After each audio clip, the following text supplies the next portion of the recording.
This segment of the news has been brought to you by Sun Oil Limited. Welcome back. The Parliamentary Registration Department wishes to inform registered voters living in the Family Islands but are currently in New Providence undergoing medical treatment or 65 years and older and will be unable to travel back to their island in time to vote in the general elections that they can apply to vote in the advanced poll in New Providence. Such persons applying should submit the relevant documents to vote at a site in New Providence. Please be reminded that the deadline for the submission of applications is September 4th, 2021. After months of preparation and years of legislative reform, the government's landmark public procurement legislation took effect on September 1st. The Public Procurement Act 2021 has implications for all government entities and state-owned enterprises which have been undergoing training and orientation exercises over the last 4 months.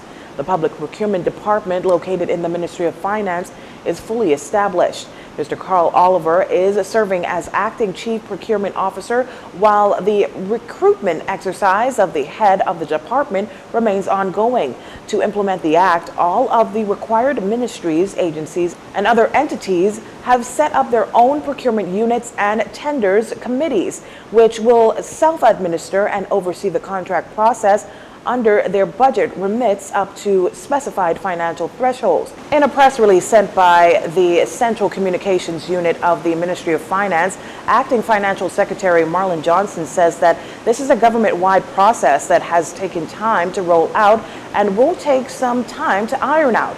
The ministry co-hosted a live 2-day webinar series last month in collaboration with the Bahamas Chamber of Commerce and Employers Confederation, with about 200 registered participants and over 5,000 online views.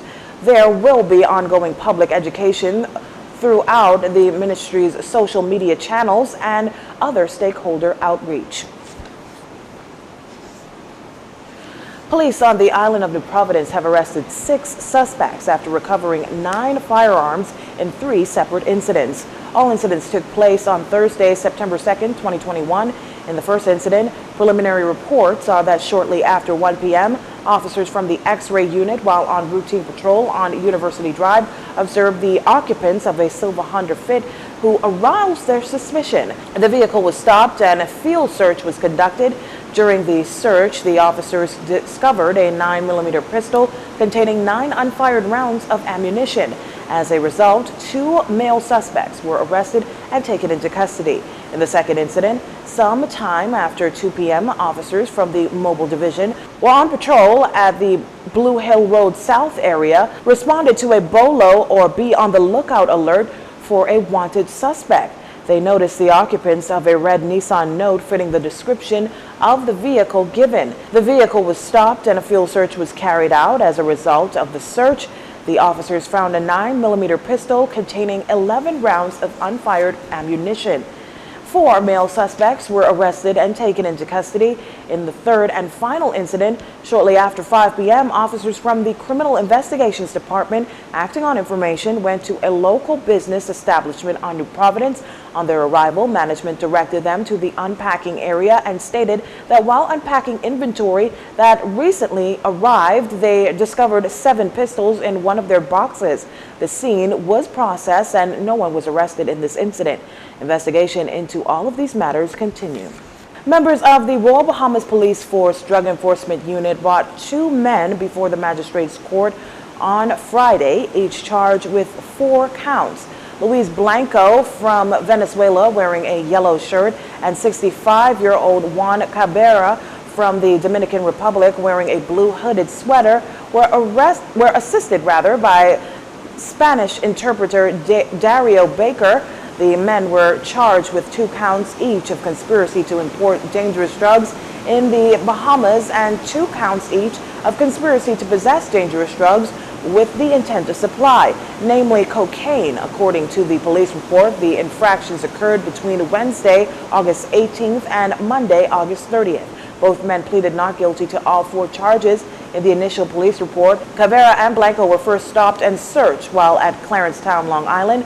No illegal substances were uncovered in the initial search. The Drug Enforcement Agency then had the vessel towed to Georgetown, Exuma, where a more thorough search was conducted using drug sniffer dogs from the canine unit. During the second search, officers uncovered a quantity of cocaine in several hidden compartments on the vessel. The drugs were estimated to have a street value of approximately $500,000. As for bail, the prosecutor noted that she had only just received the paperwork on the case and asked for more time to make an informed judgment regarding bail for the two men. Cabrera and Blanco have been remanded to the Bahamas Department of Corrections until Thursday, September 9th, when they will return to address the matter of bail. Before leaving court, Cabrera said to the judge that he wanted to be treated humanely and kept in sanitary conditions while under arrest. The judge informed him that his concerns were noted. You're watching JCN News. Stay with us. This segment of the news is brought to you by Sun Oil Limited.